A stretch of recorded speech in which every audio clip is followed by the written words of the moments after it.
Ele era brilhante, rigoroso, convicto e perigoso. Um homem guiado pelo zelo, um defensor ferrenho da verdade, ou pelo menos daquilo que ele acreditava ser a verdade. Até que um dia, tudo isso desabou. Hoje a gente conversa com um homem que viu sua fé virar contra ele. Um homem que mudou de lado e, com isso, mudou o mundo. Mas antes de entender o que aconteceu, a gente precisa entrar na mente dele. Entender como ele pensava, o que o movia, o que queimava em seu peito. Senhoras e senhores, nosso convidado é Paulo de Tarso, um judeu, um fariseu, que se tornou apóstolo de Cristo. Paulo, obrigado por estar aqui. Você é um dos nomes mais citados da história. Mas, antes de tudo isso, quem era você? O que guiava suas decisões naquela época? Eu era movido pelo zelo. Mas não um zelo qualquer. Era um fogo no peito, uma urgência. Eu via os seguidores de Cristo como uma ameaça, uma distorção perigosa. Cresci ouvindo que a verdade era algo que se defendia com a vida. Fui instruído por Gamaliel, um mestre entre os mestres, um fariseu respeitado. Com ele, mergulhei profundamente na lei de Moisés. Era estudo, disciplina, tradição. E tudo isso me deu convicção, muita convicção. Mas que tipo de ameaça eles representavam para você? Era algo religioso, político ou, sei lá, pessoal mesmo? Tudo isso, tudo isso. Eles desafiavam a lei, rompiam com tradições que estavam ali há séculos. Mas o que mais me incomodava era a leveza. Eles falavam com Deus como quem fala com um pai, como se fosse íntimo, como se não precisassem provar nada. Aquilo era subversivo e, para mim, perigoso. E você chegou a liderar uma verdadeira perseguição contra eles, não foi?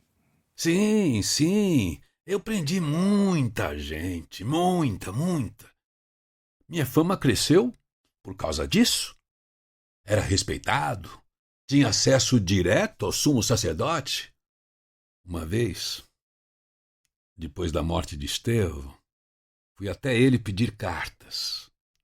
Cartas que me dariam permissão para caçar os seguidores de Jesus em Damasco. E ele me deu.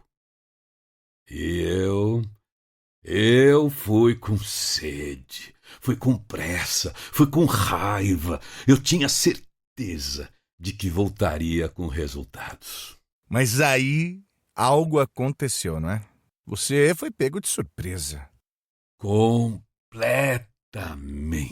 Completamente. Eu estava no auge, confiante, imbatível, quando perto de Damasco, uma luz me atingiu.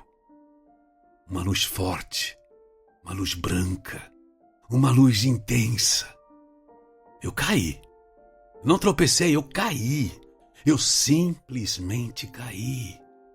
Como se o corpo soubesse que não podia ficar em pé diante daquilo.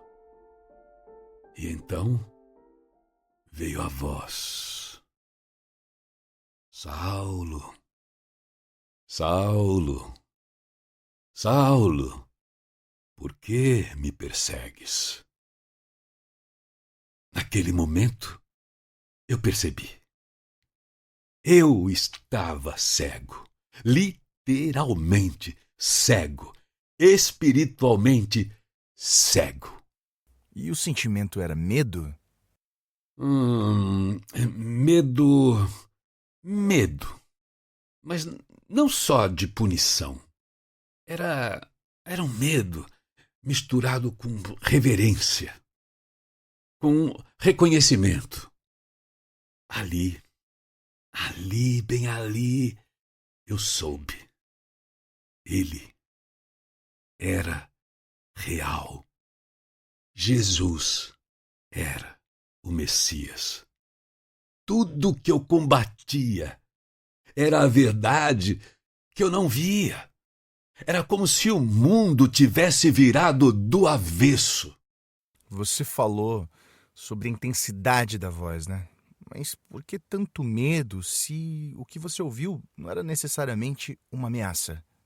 Porque não é o conteúdo da fala que assusta, é a presença. Quando Deus fala, não é só som. É como se a própria verdade tivesse som.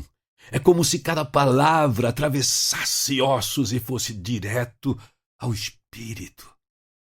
Não era o Cristo em carne, era o Cristo ressuscitado, com todo o poder nos céus e na terra. E ninguém fica de pé diante disso. E depois, para se levantar disso, você conseguiu ficar em pé sozinho? Não consegui. Eu não via nada. Fui guiado pelos braços dos meus companheiros, como uma criança. Fui levado até Damasco assim, sem ver, sem comer, sem beber. 3 dias em silêncio. 3 dias em choque. Era como se Deus estivesse desmontando quem eu era para poder me reconstruir. Entendi. E nesses 3 dias, Deus falou com você de novo? Não diretamente, mas falou com um homem chamado Ananias. Enquanto eu esperava em trevas, Deus já estava preparando a luz. Uau!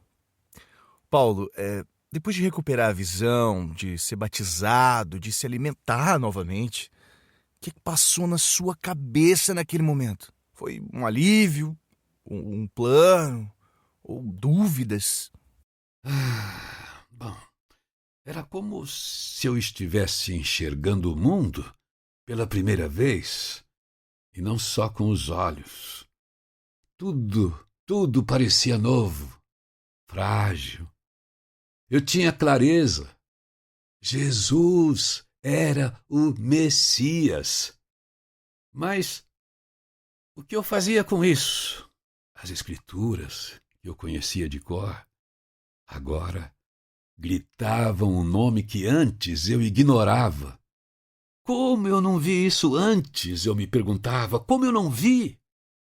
Era a mesma história, mas com outra chave, outro coração.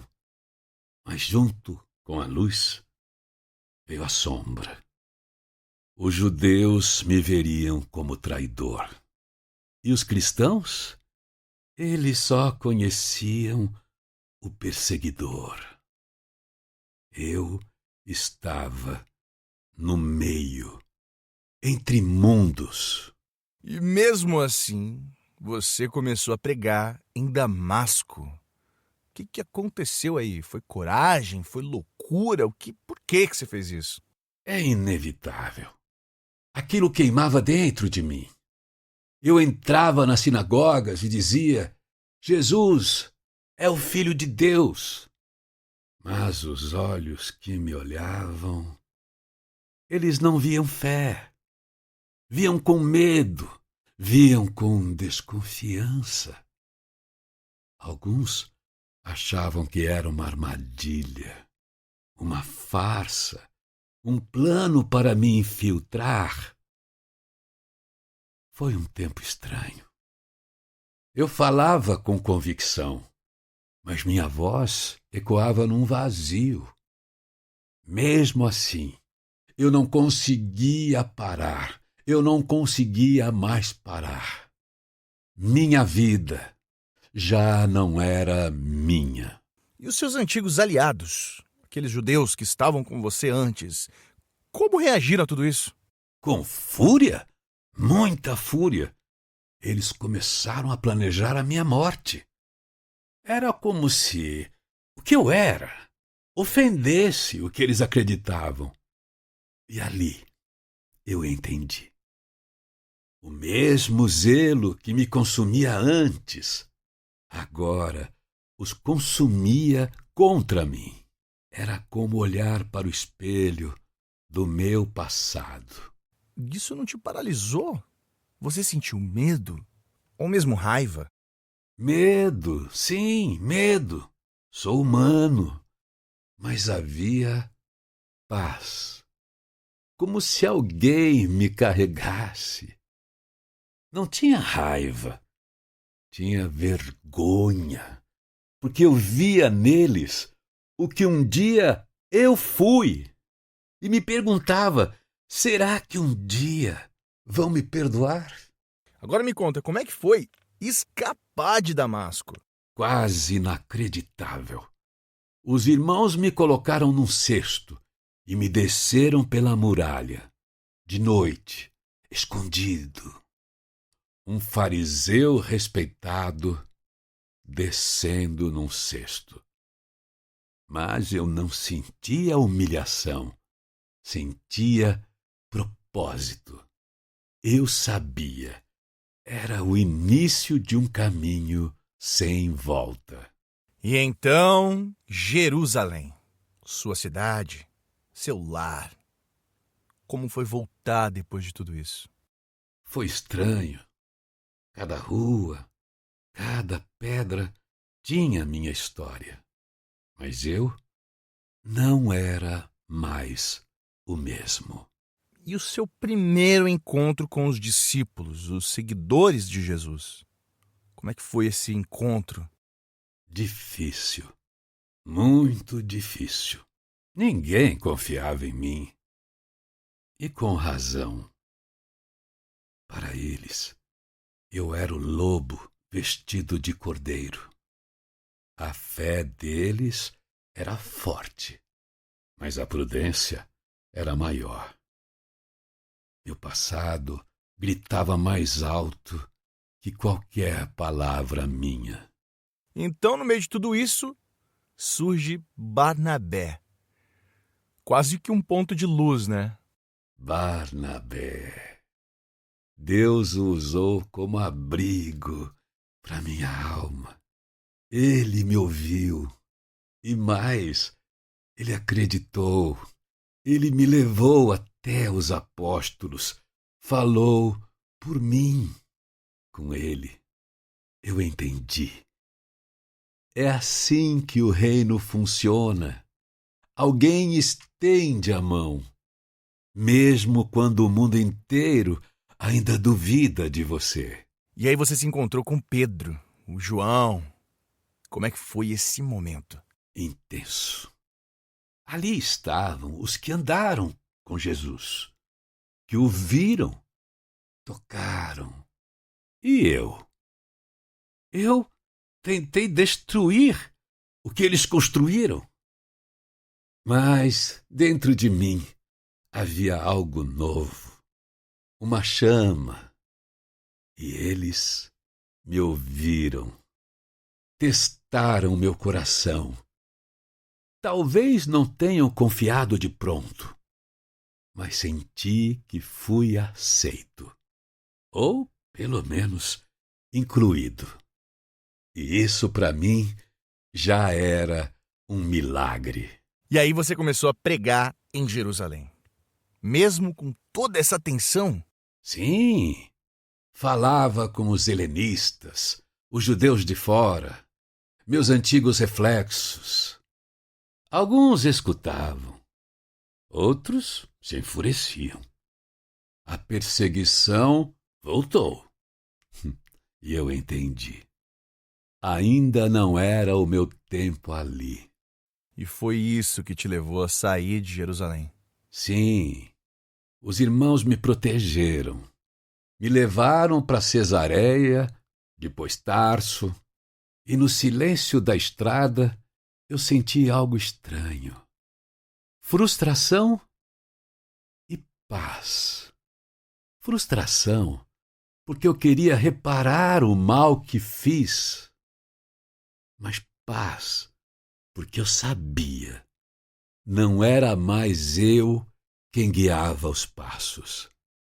Eu estava à disposição. E isso era liberdade.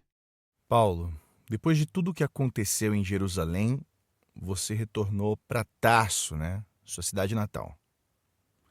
Como foi voltar para casa carregando essa nova identidade? Foi desconcertante. Voltar a Tarso era como reencontrar um velho amigo quando já não se é mais a mesma pessoa. As ruas, os rostos, as lembranças, tudo ali intacto. Mas eu estava em ruínas e renascendo ao mesmo tempo. Carregava em mim a verdade de Cristo e o silêncio de Deus. Esperava hostilidade, perseguição, oposição, mas encontrei algo mais difícil: a espera. Tarso foi esquecimento, mas também foi fornalha, lapidação. E como é que você lidava com essa sensação de estar parado, longe das grandes cidades, sem grandes missões? Lutei. No começo lutei. Minha mente clamava por movimento, por palavra, por missão. Queria subir em praças, invadir sinagogas, incendiar corações. Mas o espírito me calava. E ali, entre silêncios e martelos, ele me ensinava algo maior. Nem tudo que cresce faz barulho. Em Tarso aprendi a ser filho, não apenas servo. Aprendi que o reino também se constrói no invisível. Deus ainda não queria fazer algo por meio de mim. Ele ainda estava fazendo algo em mim. Como era o seu dia a dia ali em Tarso? Você trabalhava? Pregava? Ou escrevia? Trabalhava com tendas, com as mãos calejadas, com o suor. Começava cedo, terminava cansado, falava de Cristo quando havia ouvidos. Às vezes uma conversa no mercado, outras um olhar curioso na praça. Mas poucos ouviam, poucos ligavam, e mesmo assim eu permanecia. Ali aprendi: o valor do chamado não se mede em aplausos, mas na constância de um coração que não desiste. E quanto às lembranças de Damasco, de Jerusalém, de Estevão, tudo isso ainda vinha à sua mente? Sempre. O rosto de Estevão. Aquele rosto me visitava nas noites frias, nas manhãs de silêncio. Mas a dor, com o tempo, deixou de ser culpa. Virou combustível. Eu não podia apagar o que fiz, mas podia permitir que Deus redimisse cada pedaço. As lembranças já não eram correntes, eram marcos. Marcos de onde Ele me tirou. E vislumbres de onde Ele queria me levar.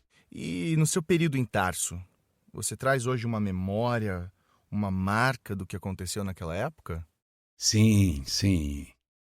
Uma noite, sozinho, cansado, frustrado, senti que talvez minha missão tivesse terminado antes mesmo de começar.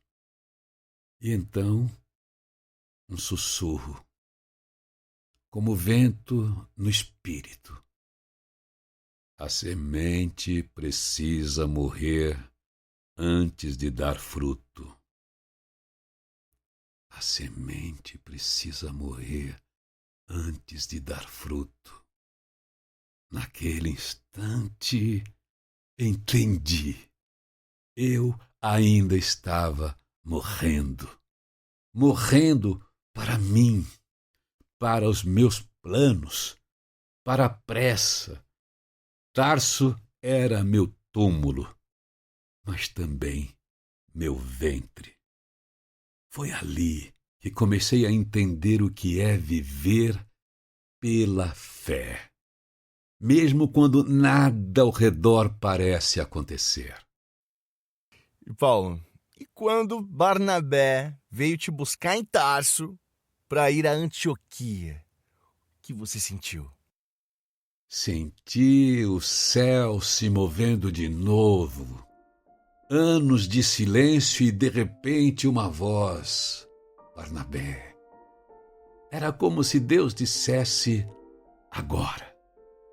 E dentro de mim, um misto de anseio e temor. Temor de não estar pronto. Temor de falhar. Mas acima de tudo, gratidão. Deus não havia me esquecido. Ele apenas estava me preparando. E quando você chegou em Antioquia, viu aquela comunidade vibrante, misturada entre judeus e gentios, como é que isso mexeu com você? Foi como ver o céu tocando a terra. Ali, o Evangelho deixava de ser uma esperança isolada, se tornava uma nova criação.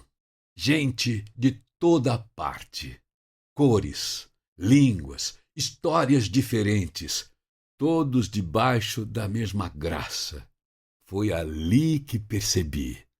O que aconteceu comigo no caminho de Damasco, agora estava acontecendo com o mundo. E neste momento você se lembrava das palavras que Deus disse a Ananias? Este é o instrumento escolhido para levar o meu nome aos gentios. Ali em Antioquia, isso voltava à sua mente? Voltava, como um eco que finalmente ganhava forma. Antes era apenas uma promessa impossível. Agora era real. Gentios crendo, adorando, sendo transformados. A profecia estava viva e eu no centro dela. Eu não merecia, mas a graça nunca perguntou sobre merecimento. E nesse momento de expansão do Evangelho, algo te inquietava ou havia alguma tensão dentro de você? Sim. Sempre houve. Minha mente, moldada pela lei, queria limites, regras, estruturas. Mas o Espírito quebrava essas fronteiras. Gentios sem circuncisão, sendo cheios do Espírito Santo? Maravilhoso e desconcertante. Eu precisava morrer todo dia para o fariseu que ainda tentava viver em mim. Obrigado, Paulo, pela conversa, pela coragem e pela história. E obrigado a você, ouvinte, que acompanhou esse primeiro episódio de A Conversa com os Apóstolos. A gente se encontra no próximo episódio. Até lá!